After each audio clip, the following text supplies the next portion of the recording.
Hello everyone, कैसे आप सभी लोग। आई होप कि सबका बढ़िया चल रहा है। आप सभी का हार्दिक स्वागत है प्रो कनेक्ट में। आज हम डिस्कस करेंगे, जैसे कि आपको पता है असम में टेट एग्जाम होने वाला है, तो हमने सोचा क्यों ना जितना भी प्रीवियस ईयर क्वेश्चन है उसका जो क्वांट पोर्शन है उसको सॉल्व करें। तो आज हम पेपर उठाया है 2021 का ईपीटी पेपर 2, तो उसका क्वांट वाला पोर्शन हम डिस्कस करेंगे। तो चलिए शुरू करते हैं। तो ये पहला क्वेश्चन जो है इसमें पूछ रहा है the volume of a cube is 64 centimetre cube, the edge of the cube is. बहुत ही बेसिक सा क्वेश्चन है। एक क्यूब है, क्यूब का वॉल्यूम दिया हुआ है, उसमें से पूछ रहा है उस क्यूब का साइड क्या होगा। तो एक सपोज ये क्यूब है,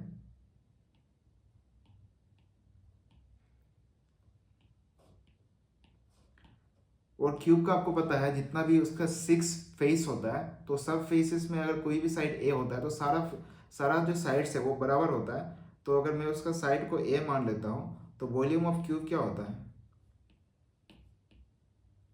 वॉल्यूम ऑफ क्यूब होता है ए क्यूब। तो दैट मीन्स आपका जो ए क्यूब है वो क्या है? 64। और 64 को आप क्या लिख सकते हो? 64 को आप 4 into 4 मतलब 4 क्यूब लिख सकते हो। तो दैट मीन्स आपका क्या हो जाएगा? ए का वैल्यू जो है वो 4 सेंटीमीटर आ जाएगा। तो आपका आंसर क्या हो जाएगा? Option B, 4 centimetre. बहुत ही बेसिक क्वेश्चन, मतलब बेसिक टाइप का क्वेश्चन है, उसमें कुछ दिमाग लगाने का है ही नहीं। Just simple formula based basic question है। देखते जाइए और करते जाइए। तो नेक्स्ट क्वेश्चन क्या पूछा है? The area of A square of side A is.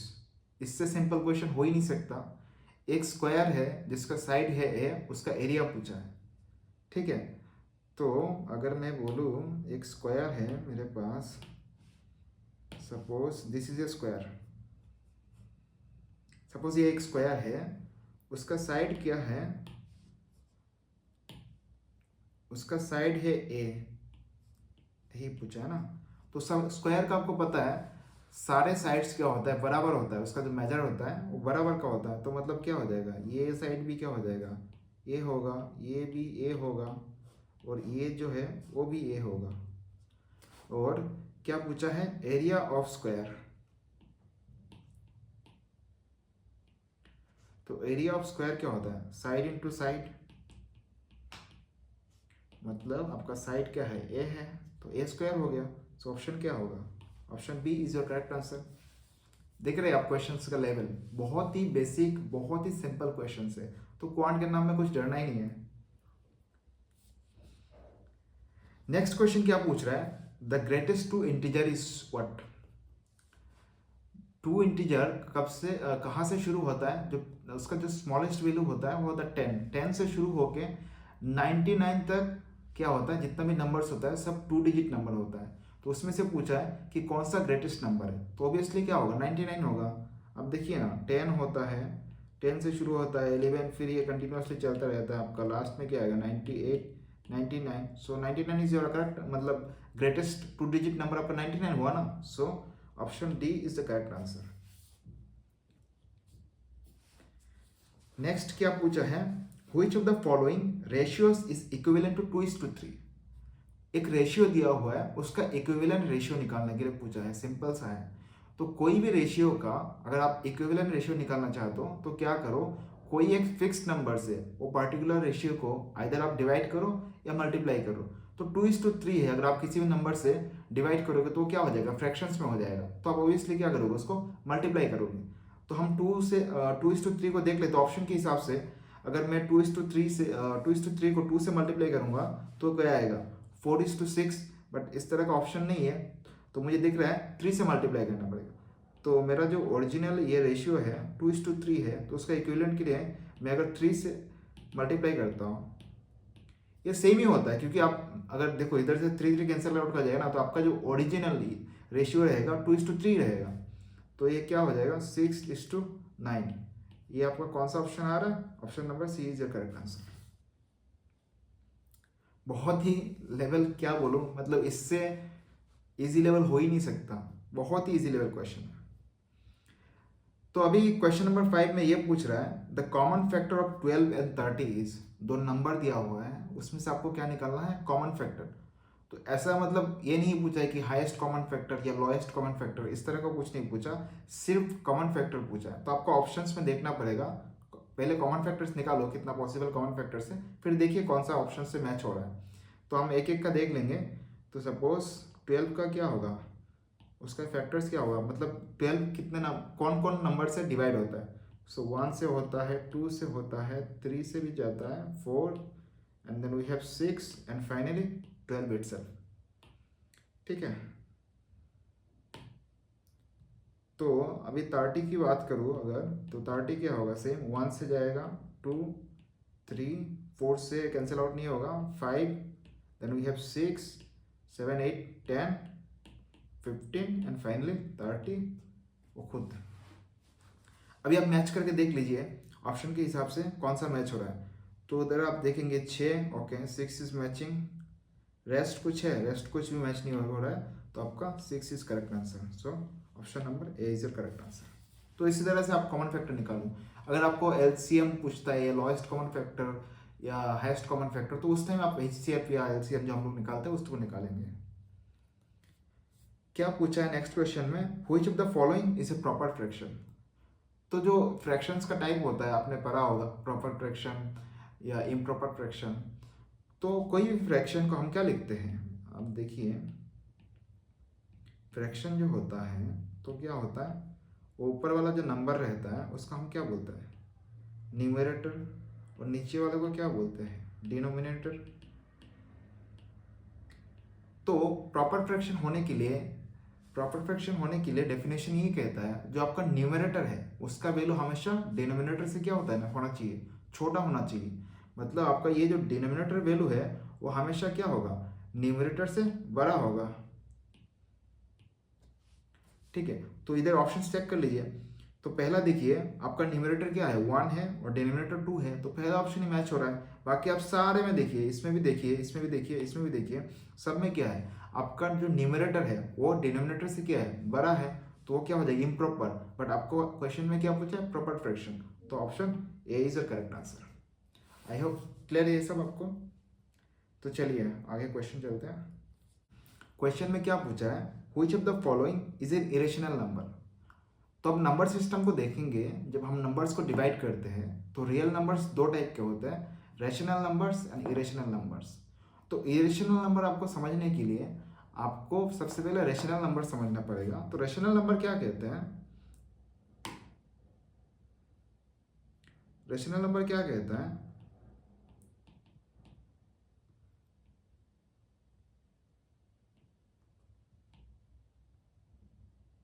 कोई भी नंबर जिसको मैं p बाई क्यू के फॉर्म में लिख सकूं, जिसमें से क्या है, p and q are integers and q जो है वो क्या है, वो जीरो नहीं होना चाहिए। तो मैं इतना तो मान के चल रहा हूँ कि आप लोग को इंटीजर्स क्या है वो पता है। सो ये वाला क्राइटेरिया होता है रैशनल नंबर्स के लिए।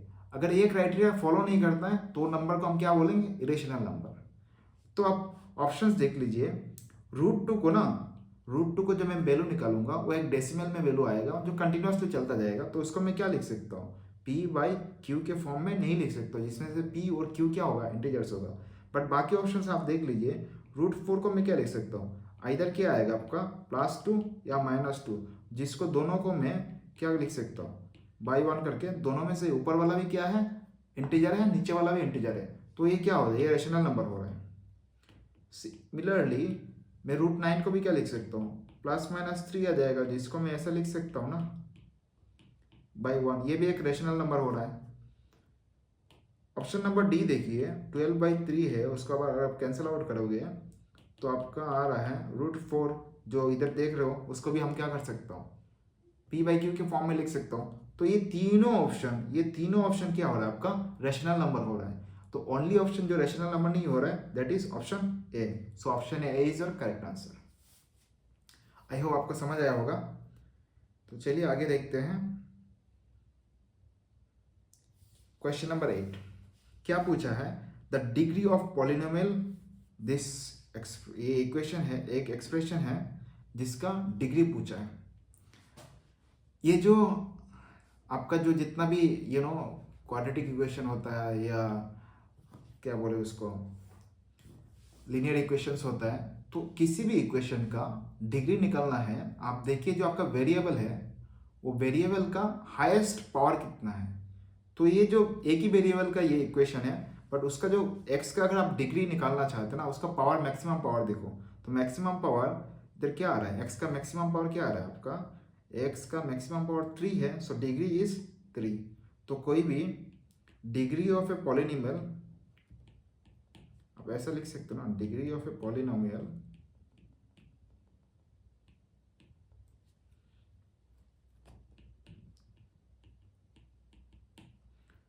मैक्सिमम पावर ऑफ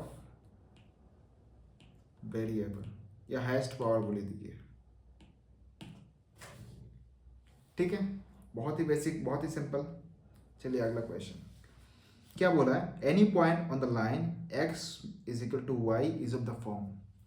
कोई एक ये लाइन का इक्वेशन होता है, लीनियर इक्वेशन होता है, ये पूछा है अगर आपका equation x is equal to y है तो उसका जो कोऑर्डिनेट्स होगा उसमें से पॉसिबल वैल्यू कौन सा हो सकता है, एनी पॉइंट। तो आप देखो ना, x का वैल्यू बराबर y है, तो ऑप्शन में चेक कर लो दोनों कौन सा मतलब सेम, मतलब दोनों का वैल्यू सेम है। अब ऑप्शन चेक करोगे तो ऑप्शन डी इज मैचिंग, जिसमें दोनों का वैल्यू क्या है, ए है, so option D is your correct answer. Next देखिए, the side of a regular pentagon is a, its perimeter is. क्या पूछा है क्वेश्चन में, एक पेंटागन है, आप जितना भी पॉलीगन्स है, पॉलीगन्स को देखोगे तो पेंटागन होता है क्या, वही होता है क्लोज्ड फिगर जिसका क्या होता है 5 साइड्स होता है। बट टर्म इधर क्या लगा है, रेगुलर पेंटागन। रेगुलर पेंटागन का मीनिंग होता है उसका जितना भी साइड्स है वो सारे साइड्स क्या है, सेम लेंथ के है। तो आप देखो, suppose this is our pentagon, but question में क्या बोला है, this is a regular pentagon, that means according to question अगर मैं साइड इसको ए मानूं तो बाकी साइड भी क्या हो जाएगा, ये हो जाएगा, ये भी ए है, ये भी ए है, ये भी ए है। ठीक है, तो पेरीमीटर पूछा है, पेरीमीटर आपका क्या होता है, perimeter is equal to what, is total length of boundary. तो अगर आप रेगुलर है तो उसका जितना भी साइड्स है उसको अगर सम अप करोगे तो क्या आएगा, ए प्लस ए प्लस ए प्लस टोटल क्या आएगा आपका 5 है। मैं बहुत ही बेसिक तरीके से आपको एक्सप्लेन कर रहा हूँ ताकि आपको एक एक बहुत ही बेसिक लेवल के क्वेश्चन है, बट फिर भी मैं जितना पॉसिबल एक्सप्लेन करने का कोशिश कर रहा हूँ ताकि आपको समझ आए। So option which is correct, option number C is correct. ठीक है, चलिए नेक्स्ट क्वेश्चन क्या पूछा है, ये एक थोड़ा फॉर्मूला बेस्ड क्वेश्चन है, बट ये भी सिंपल ही, हम देखते हैं क्या पूछा है। The difference in simple interest at 13% and 12% per annum of a sum in 1 year is 110 rupees, then the sum is. कोई एक प्रिंसिपल अमाउंट है, कोई एक अमाउंट है जिसको अगर आप 2 इंटरेस्ट रेट में एक साल में सिंपल इंटरेस्ट रेट में आप देते हो किसी को, तो उसमें जो डिफरेंस इन इंटरेस्ट आपको मिलता है उसमें क्या बोला है, 110 रुपये है। तो निकालने के लिए क्या बोला है, वो कितना अमाउंट आपने दिया था। तो सिंपल इंटरेस्ट का आपको फॉर्मूला पता है, देखिए ये फॉर्मूला से ही करते हैं, बाकी तो और भी मेथड है बट सिंपल फॉर्मूला से करते हैं। तो सिंपल इंटरेस्ट का फॉर्मूला क्या होता है, P into R into T divided by 100। P जो होता है वो क्या होता है आपका, ये जो P होता है, P is your principal, R is your rate of interest,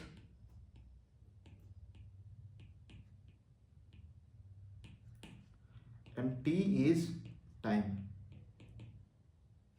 ठीक है, तो अब देख लो इधर 2 केस है, सपोज मैं केस 1 के लिए मान लेता हूं SI1 सिंपल इंटरेस्ट 1, P जो है वो सेम ही रहेगा, रेट ऑफ इंटरेस्ट मान लेता हूं पहला केस के लिए 13%, और टाइम 1 है, लिखो और ना लिखो बराबर है, डिवाइडेड बाई 100।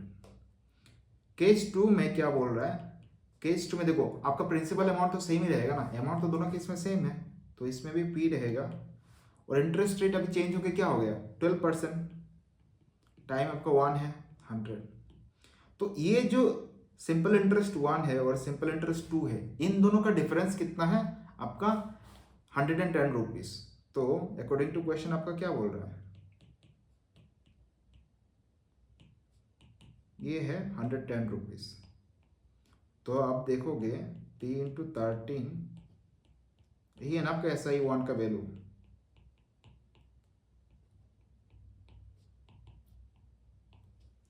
ठीक है, मैं एक एक स्टेप एक्सप्लेन कर रहा हूं ताकि आपको कोई भी चीज मिसिंग ना लगे, सारी चीज समझ आए। तो इसको फर्दर अगर कंटिन्यू करता हूं तो आप क्या ले सकते हो, इधर से P को भी कॉमन ले सकते हो, 100 को भी कॉमन ले सकते हो। इधर क्या बचेगा आपका 13 माइनस 12, इधर आ जाएगा आपका 110। तो आप देखो 13 माइनस 12 1, तो आपका इधर P रह जाएगा 100। तो अभी आपका क्रॉस मल्टीप्लाई करोगे तो P का वैल्यू क्या आएगा 11,000। So this is your principal value. Okay, so which option is correct? Option A is the correct answer. समझ आया आपको? चलिए अगला क्वेश्चन पे चलते हैं।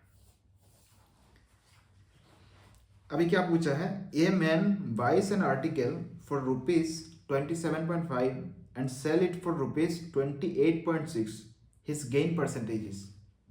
कोई आप ही मान लो आपने क्या किया, एक आइटम खरीदा 27.5 रुपीज़ में और आपने किसी को बेच दिया 28.6 रुपीज़ में, तो उसमें आपका प्रॉफिट परसेंटेज या गेन परसेंटेज कितना है आप देख लो। इस केस में आप क्या निकालोगे, आपका कॉस्ट प्राइस कितना था, आपका cost price and selling price. तो सपोज आपका कॉस्ट प्राइस क्या था ₹27.5, आपने कितने में बेचा 28.6, तो आपने कितना, इधर आपको कितना रुपीस का प्रॉफिट हुआ। इधर सिंपली अगर दोनों को माइनस करोगे तो कितना आ जाएगा, इधर से इसको अगर आप माइनस करते हो तो क्या निकल के आएगा, ये देख लो, सॉरी,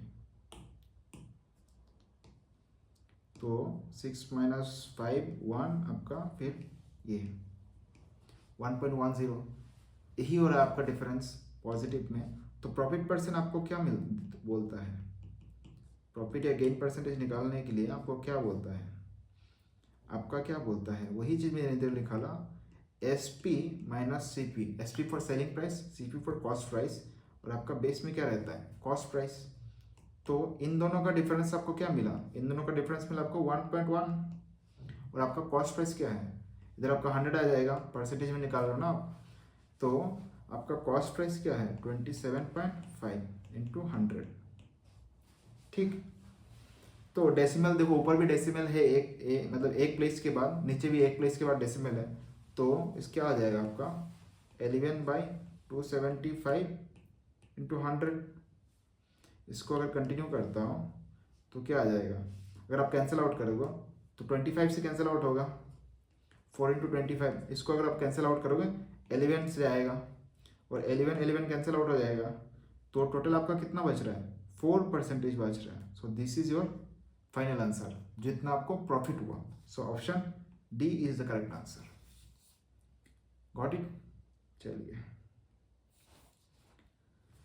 अगला क्वेश्चन, क्वेश्चन नंबर 13 में पूछा है यार, बहुत ही बेसिक क्वेश्चन है। क्या पूछा है, cost of 24 pen is ₹96, then the cost of 16 pen.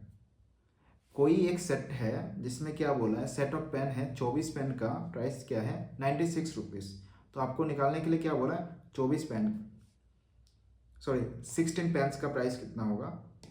तो क्या बोल रहा है ये देखिए, 24 पेन्स जो आपके पास है उसका दाम कितना है 96 रुपीज़। तो आप सबसे पहले क्या करो, एक पेन की निकाल दो। तो क्या करोगे 96/24 आ जाएगा, इसको कैंसिल आउट करोगे कितना में जाता है 4। तो आपको ये देखने को मिल रहा है कि एक पेन का कितना दाम है 4 रुपये। तो 16 पेन का कितना होगा,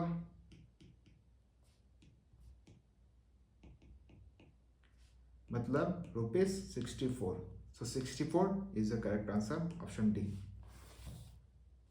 ओके, तो क्वेश्चन नंबर 14 क्या बोल रहा है, ये दो एक्सप्रेशन दिया हुआ है, दोनों बराबर है, और उसमें से आपको क्या पूछा है, एक्स का वैल्यू।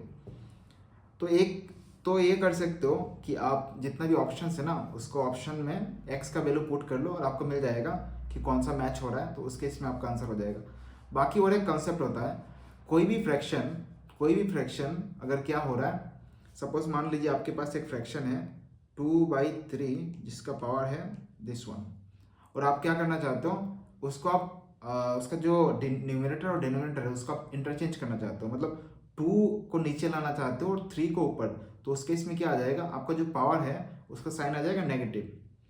ये प्रूफ होता है, ये दोनों बराबर होता है, ठीक है। तो अब इसी वाला कॉन्सेप्ट को हम इधर यूज करेंगे। तो सपोज पहला में क्या बोल रहा है, पहला में आपका न्यूमरेटर में देखिए ए है, नीचे डिनोमिनेटर बी है, और सेकंड में उल्टा कर दिया, तो हम किसी एक को चेंज करके दोनों बराबर लाएंगे। तो अगर मैं इक्वेशन को लिखता हूँ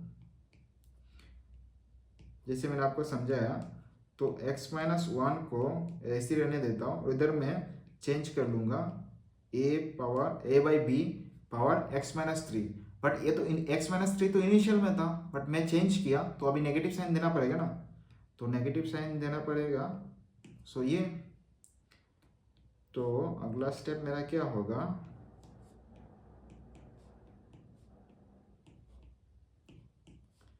ये -x+3।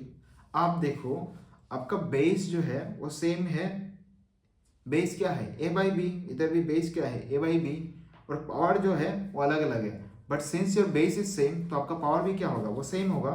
तो इससे क्या आपको पता चल रहा है, देयरफॉर x-1 जो है वो किसके बराबर होगा, x+3 के। अगर आप दोनों तरफ ये करोगे, इक्वेट करोगे, तो इधर आ जाएगा आपका x+x, इधर आ जाएगा आपका 3+1। तो that means what, 2x is equal to 4। तो x का जो वैल्यू है आपको क्या निकल के आ रहा है, x is equal to 2। So option number C is the correct answer. ठीक है, बहुत ही सिंपल, मैं एक एक एकदम माइन्यूट सा स्टेप भी कर रहा हूँ ताकि आपको ना जो सॉल्यूशन है वो कंप्लीटली समझ आए। एग्जाम में तो आप फटाफट करोगे, वो सब इतना स्टेप्स करने का नहीं है, सीधा आंसर निकालो और टिक करो। ठीक है, अभी क्वेश्चन में क्या पूछ रहा है, क्वेश्चन नंबर 15 ये बोल रहा है, if the radius of a cylinder is 4 centimetre and the height is 10 centimetre, then total surface area of the cylinder is. तो सिलेंडर आप सभी को पता है, suppose this is a cylinder,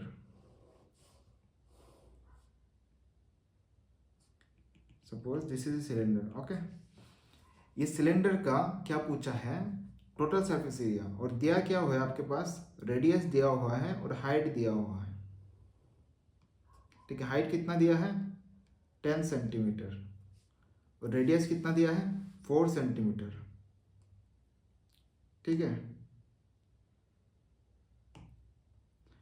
तो टोटल सरफेस एरिया का मतलब क्या हो रहा है, आपको ये जो सरफेस है ना, इसका जो ये पूरा सरफेस है, ये जो कर्व्ड एरिया, ये जो कर्व्ड सरफेस है, इसका सरफेस एरिया ये पूरा, अगर मैं इसको मार्क करता हूँ, ये पूरा आप समझिए ये कर्व वाला पोर्शन, बाकी टोटल पूछा है ना, तो उसका जो टॉप पोर्शन है ये भी तो आएगा ना, ये वाला पोर्शन भी तो आएगा आपका एंड। सॉरी, इसको दूसरा कलर में कर देते हैं।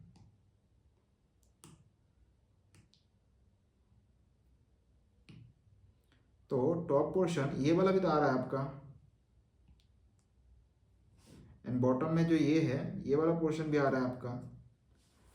तो पूरा सारा लेना है, इसका जो कर्व पोर्शन और टॉप एंड बॉटम पोर्शन, इनका दोनों का जो एरिया होगा वही होगा आपका क्या, टोटल सरफेस एरिया। तो इसका सिंपल फॉर्मूला होता है, जो कर्व्ड पोर्शन होता है ना उसका जो ये होता है कर्व्ड सरफेस एरिया होता है, वो होता है आपका 2πr/h। ठीक है, बाकी आप देख लो ऊपर वाला और नीचे वाला क्या है, वो सर्कुलर पोर्शन है, और सर्कल का एरिया हमको क्या है पता है, वो क्या होता है πr²। तो ये आ जाएगा आपका क्या, πr² + πr², और अगर आप उसको और तरह सिंप्लीफाई कर लोगे 2π इधर क्या आ जाएगा आर प्लस एच, मतलब 2 पाई आर स्क्वायर दोनों सेम, अगर सम करोगे तो 2 पाई आर स्क्वायर हो जाएगा। तो आप याद रखना ये होता है किसी भी सिलेंडर का टोटल सरफेस एरिया का फॉर्मूला। तो आप इसको याद रखोगे तो सीधा सीधा फॉर्मूला में लगा देना। तो अभी हम आंसर निकालते हैं। तो क्या आएगा मेरा total curve surface area, total surface area, तो पाई का वैल्यू होता है 22/7, मेरा आर है 4 और हाइट कितना है 10, तो ये 44/7, ये 14, अभी क्या आ रहा है आंसर मेरा। तो अगर मैं 44 को 8 से इंटू करता हूँ तो मेरा वैल्यू कितना निकलेगा, ये 4 × 8 32 एंड 320, 4 × 2 32, आंसर मेरा आएगा 352 centimetre square. So option B is the correct answer. समझ आया आपको? चलिए अगला क्वेश्चन देखते हैं, क्वेश्चन नंबर 16। तो 16 में क्या पूछा है, which of the following is a perfect square. देखिए परफेक्ट स्क्वायर निकालने का एक तरीका होता है, एक लेंथी मेथड भी होता है, इजी मेथड भी होता है, बट सिंपल कुछ चीज़ें होता है जो आपको याद रखना होता है कि अगर आपको एंड में अगर ऑड नंबर ऑफ जीरोस दिखता है तो कभी वो परफेक्ट स्क्वायर नहीं हो सकता। ठीक है, जैसे एक 100 होता है, उसका नंबर ऑफ जीरोस दिखे ना, इवन है, 2 जीरो है, तो पॉसिबिलिटी है। बट अगर कोई भी नंबर जिसमें 3 जीरो होता है, 5 जीरो होता है, तो वो स्क्वायर नहीं हो सकता। तो इसी तरह से आपका ऑप्शन नंबर डी क्या हो जाएगा, वो एलिमिनेट हो जाएगा, कभी हो ही नहीं सकता। बाकी और एक देखिए, मैं मेथड से दिखा देता हूँ। सपोज इसमें से देखने से पता चल रहा है कि 625 क्या होता है, वो परफेक्ट स्क्वायर है 25 × 25। बट अगर आपको नहीं पता, अगर एक एक ऑप्शन ही चेक करना पड़ेगा आपको, तो सपोज मैं 625 में दिखाता हूँ क्या करना होता है। उसको क्या करिए, आप सबसे पहले ग्रुपिंग स्टार्ट करिए राइट हैंड से 2 नंबर करके, और लास्ट में जो बच जाएगा, अगर सिंगल या डबल बचता है जैसे है वैसे ही करने दीजिए। और क्या बच रहा है आपका 6, एक सिंगल है। और अभी डिवाइड करिए, जो नंबर से आप डिवाइड करेंगे उसी से मल्टीप्लाई करिए। तो मतलब मैं अगर 3 से कर रहा हूँ तो 3 × 3 ऐसा करूँगा, 2 से कर रहा हूँ तो 2 × 2। तो ऐसा करने से देखिए 3 से तो जाएगा नहीं, तो मेरा जो पॉसिबल है नंबर वो क्या बनेगा 2, तो 2 × 2 क्या आ जाएगा 4। तो अभी नंबर क्या बच रहा है, ये सॉरी, तो 6 से 4 जाने से 2 ऊपर से आ जाएगा मेरा 225। तो अभी ये जो नंबर है ना 2, उसको डबल कर दीजिए, और इसमें सेम जो नंबर इधर बैठाएंगे आपका क्या क्वेश्चन में भी वही आना चाहिए। तो अब देखिए क्या बैठा सकता हूँ, 5 है, तो मुझे कोई नंबर 5 से, जो मतलब क्या बोलते हैं 5 ही पॉसिबिलिटी हो सकता है, 5, 15 इस तरह का। बट सिंस ये नंबर छोटा ही दिख रहा है तो मैं 5 ही बैठाऊंगा। तो 5 बैठा है, तो इधर भी 5, तो ये 5 से 45 को मल्टीप्लाई करके देखिए कितना आ रहा है वैल्यू, ये वैल्यू आ रहा है 225। हो गया, तो that means 25 is the square root of 625। So option B is the correct answer. इस तरह से तो आपको सारा एक एक ऑप्शन ही चेक करना पड़ेगा। तो आप कोशिश करिए कि कितना आप बिना करे एलिमिनेट कर सकते हो, या अगर आपको नॉन नंबर है तो सीधा। वैसे तो आपको देखो सिंपल सी बात बताओ, 0 मतलब 1 से लेके 20 तक, मतलब 30 तक का स्क्वायर आपको याद होना ही चाहिए, एटलीस्ट 20 तक कर ही लीजिए। चलिए अगला क्वेश्चन देखते हैं, 17। क्या पूछा है, what is the median of this numbers. एक सेट ऑफ नंबर्स है, उसमें से मीडियन पूछा है। तो कोई भी अगर डाटा ग्रुप का आप क्या निकाल रहे हो, मीडियन निकाल रहे हो, तो सबसे पहले क्या करिए, डाटा को अरेंज करिए। आइदर आप असेंडिंग ऑर्डर या डिसेंडिंग ऑर्डर, मतलब छोटे से बड़े तक करिए या बड़े से छोटे तक करिए, कोई दिक्कत नहीं है। सबसे पहले आप अरेंज कर लो। अरेंज करने के बाद मीडियन का मतलब ही होता है मिडिल वैल्यू। अगर ऑड नंबर्स, आपका टोटल जितना भी डाटा सेट्स है ना, जिसमें अगर टोटल नंबर्स ऑड है, तो सीधा सीधा बीच वाला नंबर क्या आ जाएगा आपका मीडियन आ जाएगा। अगर इवन आता है तो बीच के 2 नंबर को आप क्या करो, ऐड करो और 2 से डिवाइड करो। तो हम पहले करते हैं उसको arrange.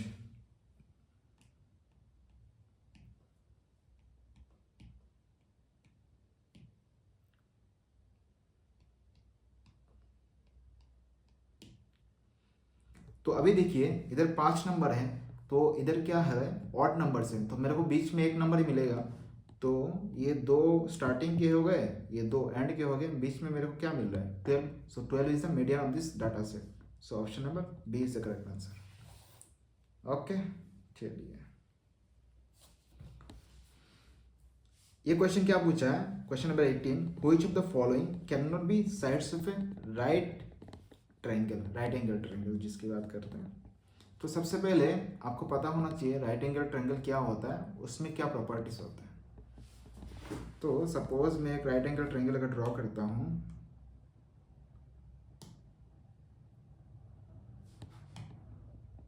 Suppose this is a right angle triangle. Okay,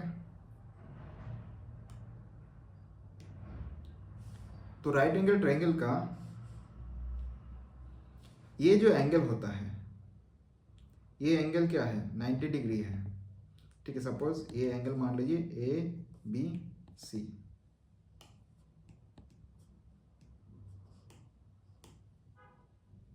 इसका वैल्यू है 90 डिग्री. ठीक है, सपोज ये मान लेता हूँ इसका वैल्यू है ए, साइड का वैल्यू ये बी और ये सी. तो राइट एंगल ट्रायंगल में जो सबसे बड़ा साइड होता है उसको हम क्या बोलते हैं, हाइपोटेनस. ये होता है आपका हाइपोटेनस. तो पाइथागोरस थ्योरम जो है वो आपका राइट एंगल ट्रायंगल में लगता है. और पाइथागोरस थ्योरम क्या बोलता है, हाइपोटेनस का जो साइड का वैल्यू है उसका square is equal to sum of the squares of other two side. तो अदर टू साइड आपका क्या है, A square plus B square. तो ये आपका फॉलो होना चाहिए. ये अगर फॉलो हो रहा है इसका मतलब क्या है, आपका जो ट्रायंगल है वो क्या है, वो राइट एंगल ट्रायंगल है. तो वही चीज़ हम इधर चेक करने वाले हैं, क्योंकि आपको क्या दिया हुआ है, साइड की वैल्यूज दिया हुआ है. तो हाइपोटेनस का क्या मैंने बोला कि हाइपोटेनस होता है वो राइट एंगल ट्रायंगल का सबसे बड़ा वाला साइड होता है. तो आप वही चेक करोगे, जो बड़ा साइड है जिसका मैक्सिमम वैल्यू है उसका स्क्वायर जो है बाकी दो दो का स्क्वायर का सम हो जाए. तो पहला देखते हैं, पहला सबसे वैल्यू क्या है 5 स्क्वायर. 5 स्क्वायर बाकी क्या हो जाएगा 4 स्क्वायर प्लस 3 स्क्वायर. ये मैच हो रहा है आपका, इधर 25 हो जाएगा. ये क्या हो जाएगा आपका 16 9 25. ये मैच हो रहा है. बट आपको क्या पूछा है, which of the following can not. But ये तो हो रहा है, सो this is A right angle triangle. Next वाला हम देख लेते हैं. ये आपका ऑप्शन ए था, हमने बी करके देखते हैं. बी में क्या बोला है 15 स्क्वायर 12 स्क्वायर एंड 9 स्क्वायर. ये आपका 144, ये आपका 81, ये आ जाएगा 225. इसको भी अगर आप सम करोगे ये भी 225 है. दैट मीन्स ये भी फॉलो हो रहा है आपका. ठीक है, सो ए आंसर नहीं हो सकता आपका, बी भी आंसर नहीं हो सकता. अभी हमको चेक करना क्या है, सी और डी. तो सी और डी अभी हम करते हैं चेक सी. तो अगर मैं इधर निकालूंगा तो आप देखिए जो रूट 5 है वही सबसे बड़ा साइड है, क्योंकि उसका जो अगर रूट का वैल्यू निकालोगे तो 2 पॉइंट समथिंग आएगा. तो रूट 5 स्क्वायर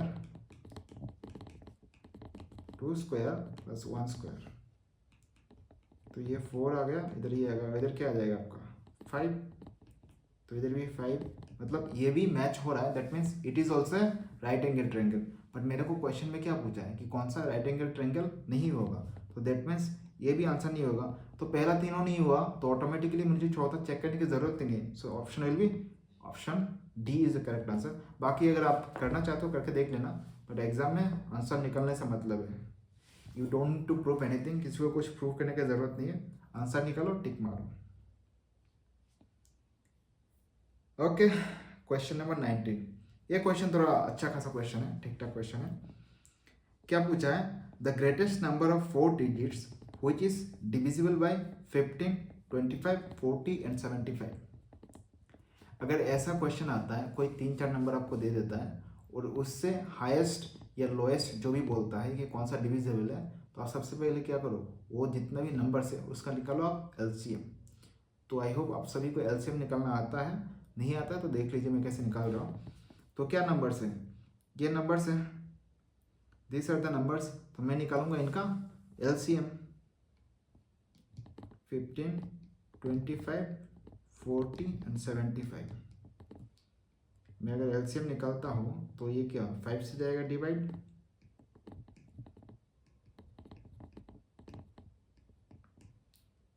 फिर से 5 से जाएगा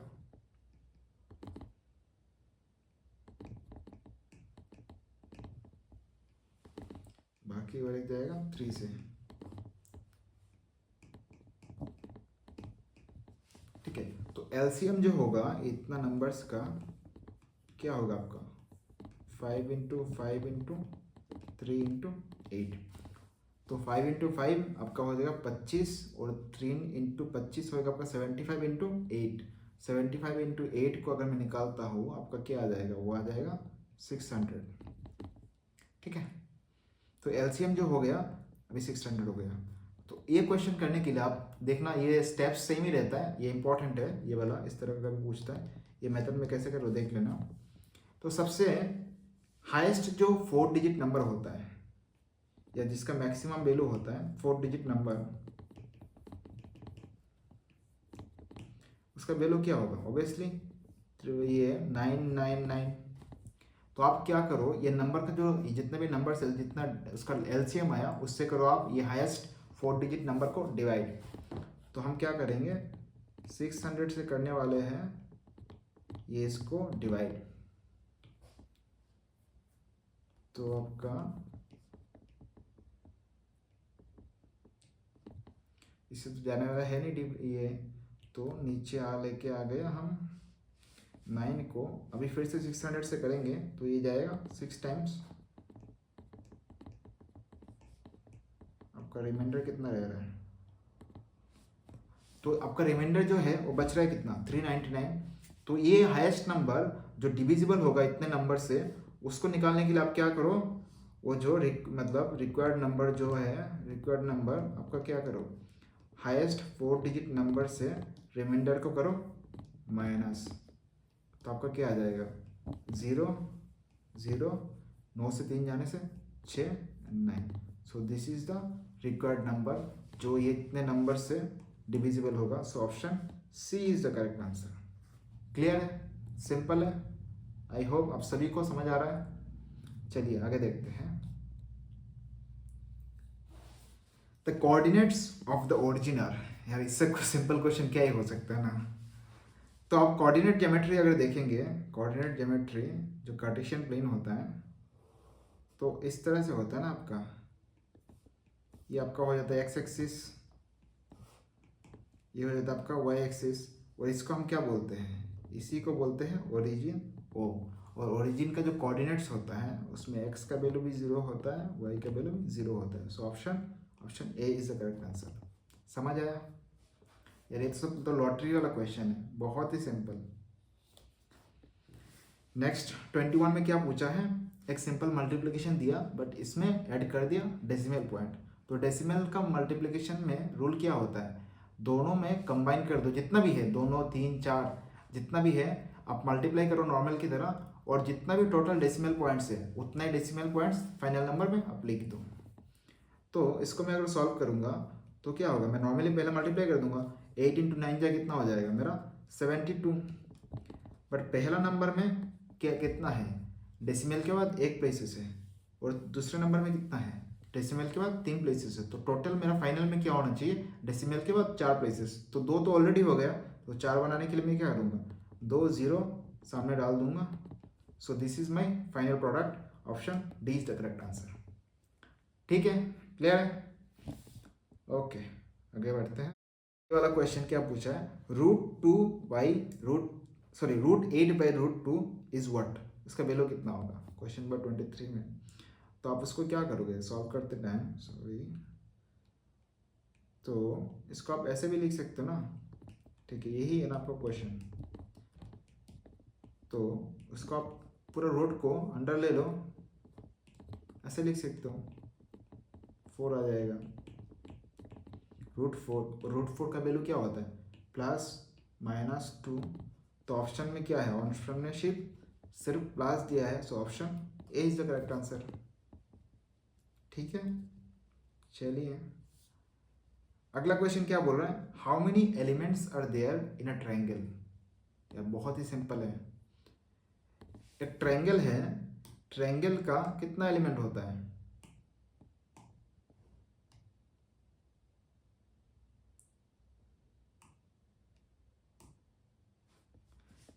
ठीक है एक ट्रायंगल का, कोई भी तरह का ट्रायंगल हो, उसका टोटल 6 एलिमेंट्स होता है। क्या क्या होता है मैं आपको बताता हूँ। उसका 3 एंगल एंड 3 साइड। तो सपोज मेरा ये जो ट्रायंगल है ABC है, तो ये तो हो गया angle A, angle B, angle C, और जो साइड्स है ये आपका AB एक साइड हो गया, ये BC दूसरा साइड हो गया, और ये जो है ये तीसरा साइड हो गया। तो 3 साइड्स एंड 3 एंगल्स, तो टोटल कितना हुआ 6।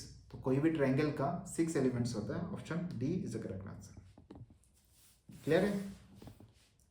चलिए आगे बढ़ते हैं।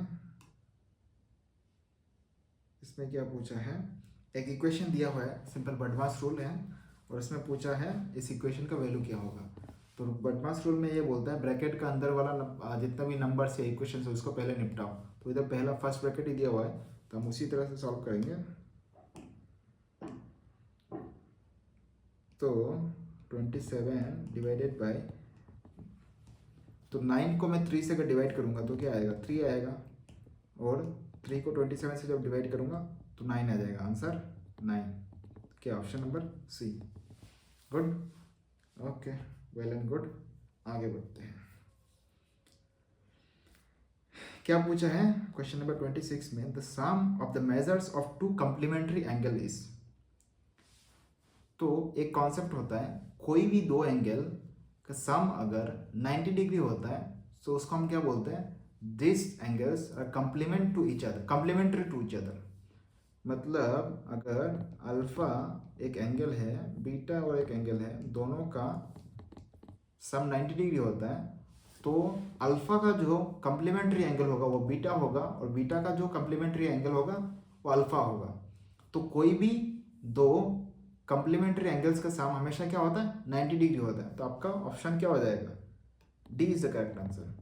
और एक कॉन्सेप्ट आप मान लो, कोई भी दो एंगल का अगर सम 180 डिग्री होता है तो उसको हम क्या बोलते हैं, सप्लीमेंट्री एंगल्स। तो सपोज थीटा है एक एंगल और एक फाई एंगल है, इन दोनों का सम 180 डिग्री है, तो ये थीटा एंड फाई को हम क्या बोलेंगे, सप्लीमेंट्री एंगल्स। तो ये भी याद रख लेना आप, theta and phi are supplementary.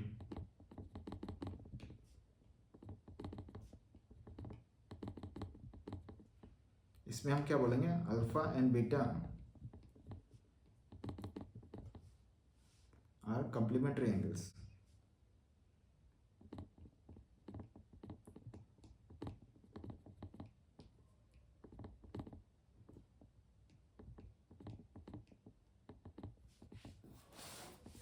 ठीक है, ओके। अगला क्वेश्चन क्या बोला है, the solution of the equation x plus 3 is 0। ये क्वेश्चन हुआ कोई, इससे तो देख देख के मतलब पेन दिमाग चलाने की भी जरूरत नहीं है।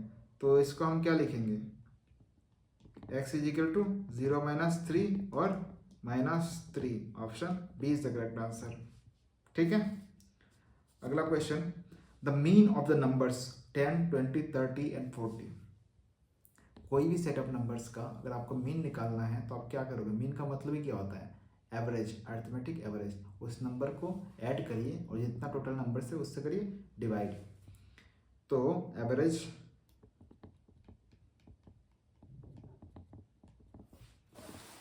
एवरेज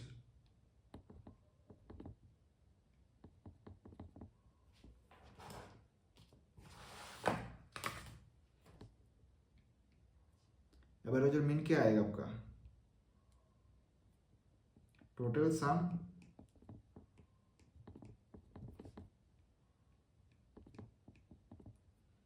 टोटल नंबर्स और नंबर ऑफ एलिमेंट्स।